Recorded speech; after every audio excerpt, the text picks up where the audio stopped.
Hoje a gente vai falar de um lançamento da Amazon, que é Um Príncipe em Nova York 2. Esse filme ele deveria ter sido lançado no cinema no ano passado, não foi por causa da pandemia, assim como vários outros lançamentos da Netflix, inclusive, né, assim como na Amazon agora. Mas é um filme que ele é uma espécie de homenagem barra continuação a um dos grandes clássicos da comédia dos anos 80, que é Um Príncipe em Nova York, que é estrelado pelo Ed Murphy. Foi a primeira vez que o Ed Murphy fez vários personagens num filme só, e ali ele começou uma espécie de tradição na carreira dele, da qual ele não consegue mais se livrar. Ele parece que está preso a essa tradição e não consegue fazer filmes tão diferentes, a não ser quando ele fez o Dreamgirls, né, que ele foi indicado ao Oscar, e fez recentemente O Meu Nome é Dolemite. Mas enfim, a gente quer falar com você a respeito deste filme. Se você quiser saber a nossa opinião sobre ele, por favor, fique com a gente.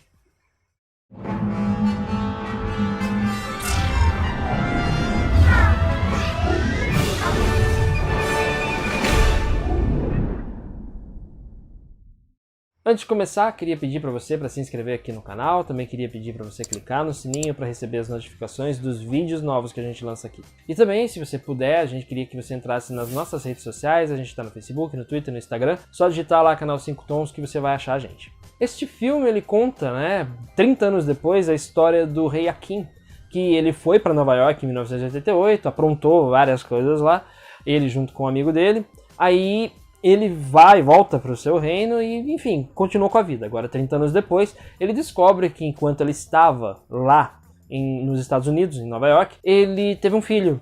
E é um filho bastardo, vamos dizer assim, né? Porque ele é um filho que ele não conhece, ele descobre, então ele viaja de novo para Nova York para poder encontrar esse rapaz, porque ele quer trazer ele para Zamuda, né? Onde é o reino dele, para que ele possa se tornar o seu herdeiro. Ele quer treinar esse rapaz para que ele se torne o novo rei do lugar. Então ele viaja para Nova York com o seu amigo, seu fiel escudeiro, Sammy.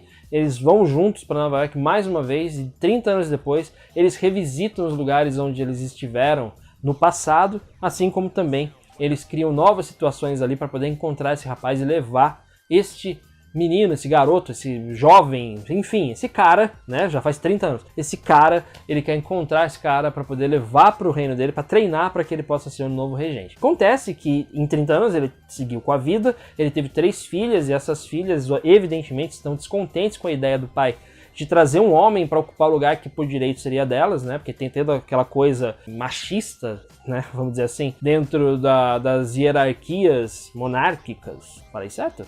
Deve ser.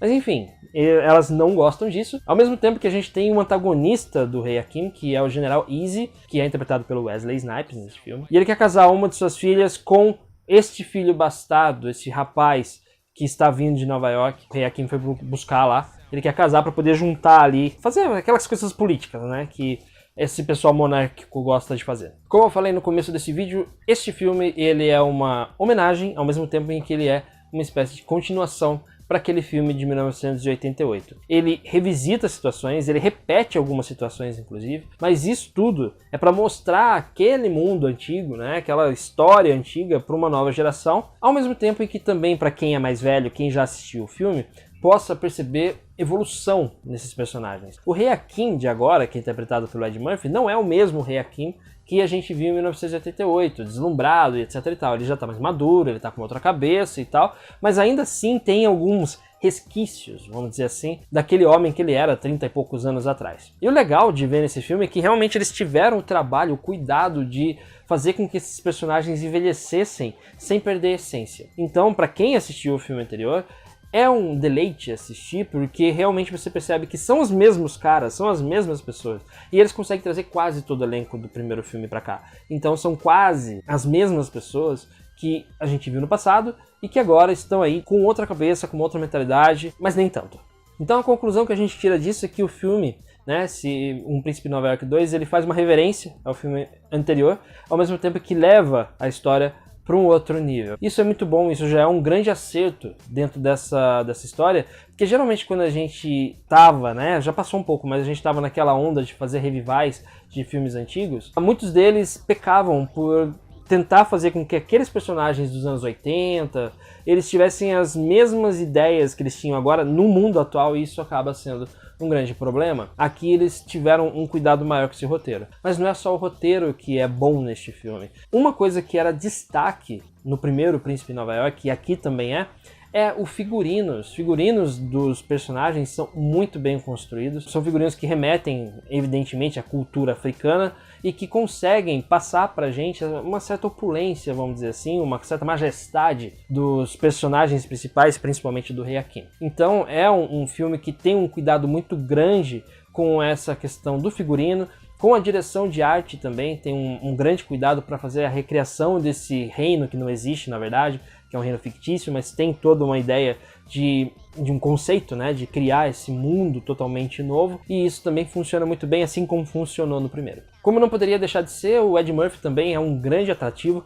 Aqui ele interpreta vários personagens novamente, os mesmos que ele interpretou lá no primeiro filme, e ele, né, tem talento pra isso. Ainda bem que ele tem talento pra isso, porque senão ele seria um desastre nos filmes que ele fez nos anos 90 e nos anos 2000, né? Quem não se lembra do Professor Aloprado é um bom exemplo. Norbit é um mau exemplo, porque Norbit é horroroso, é um filme horrível, fez ele perder um Oscar, que foi no mesmo ano que ele foi lançado ali o Dreamgirls, e ele perdeu o Oscar por causa desse filme muito ruim, porque as pessoas pensaram, poxa, mas olha isso, que coisa, né? Vamos dar um Oscar pra isso? Não.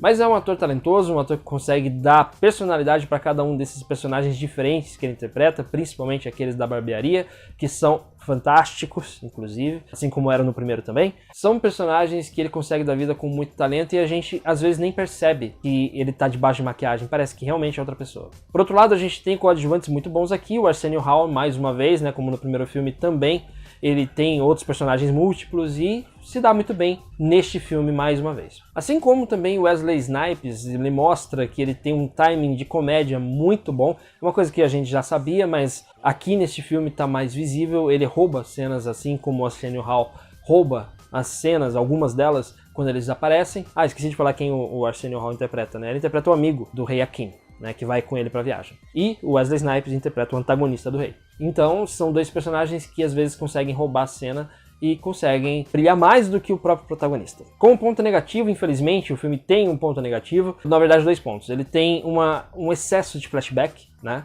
Talvez na ânsia de querer mostrar para as pessoas como era o filme anterior, de 1988, tem muito flashback. Eu entendo o porquê de ter os flashbacks, mas eu acho que é exagerado. E uma coisa que tem acontecido muito em muitos filmes nos últimos anos, que é colocar muito merchandising, muita propaganda, né? É visível, é até um pouco constrangedor. Só falta alguém virar pra câmera e mostrar o produto, assim, como se fosse um comercial. Isso é um pouco ruim pro andamento da história.